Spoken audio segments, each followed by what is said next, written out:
Seorang pria berinisial D di Palembang, Sumatera Selatan ditangkap polisi karena diduga terkait kasus penjualan organ ginjal jaringan Kamboja. Di hadapan aparat, sang pria mengaku berperan sebagai perekrut calon korban.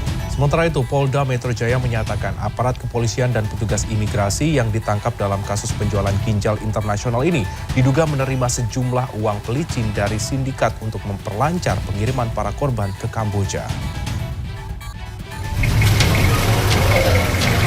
Tim gabungan dari Polda Metro Jaya dan Polresta Kabupaten Bekasi menangkap pria berinisial D di Jalan Macan Lindungan Bukit Bari, Palembang pada Kamis malam. D ditangkap karena diduga terlibat kasus penjualan ginjal jaringan Kamboja. Kepada petugas, D mengaku sebagai perekrut korban dan dijanjikan tersangka lain akan mendapat uang 2 juta rupiah untuk seorang korban yang direkrut. Ia menambahkan 24 orang sudah diberangkatkan ke Kamboja sebagai donor ginjal. Sejauh ini petugas mendata 122 orang menjadi korban penjualan ginjal di Kamboja. Sementara itu pada Jumat siang di Treskrimum Polda Metro Jaya menjelaskan keterlibatan aparat polisi dan petugas imigrasi dalam kasus tindak pidana perdagangan orang berupa jual beli ginjal sindikat Indonesia Kamboja.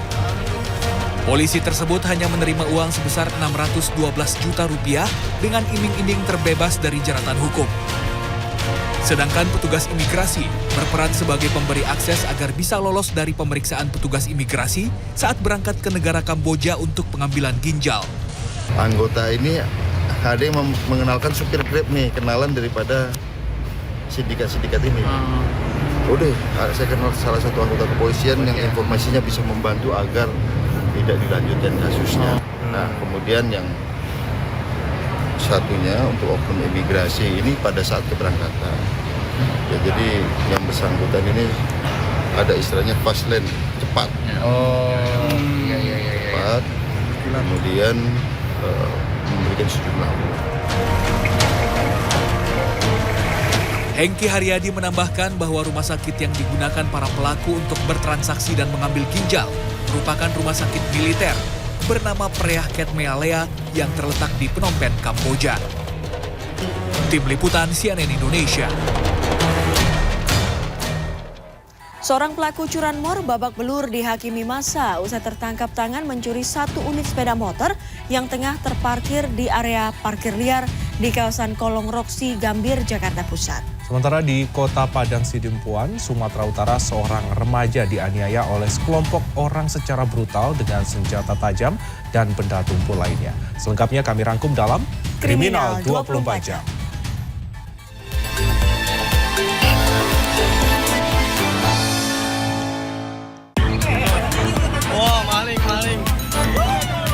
Seorang pemuda terduga pelaku curanmor babak belur dihakimi massa usai tertangkap tangan mencuri 1 unit sepeda motor yang tengah terparkir di area parkir liar di kawasan Kolong Roksi, Gambir, Jakarta Pusat.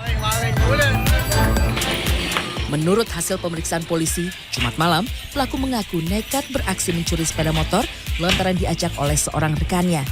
Ironis, saat aksinya dipergoki, rekan pelaku justru memilih kabur, melarikan diri. Kepada petugas, dirinya mengaku baru pertama kali melakukan aksi curanmor untuk memenuhi kebutuhan sehari-hari.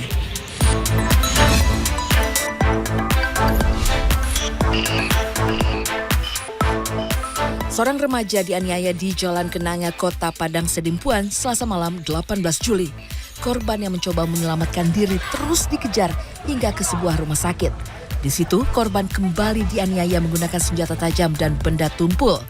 Usai diteriaki warga, para pelaku melarikan diri.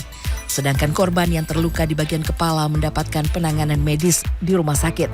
Orang tua korban yang ditemui pada Jumat siang mengatakan belum mengetahui penyebab penganiayaan anaknya. Sementara 5 orang remaja telah ditangkap polisi.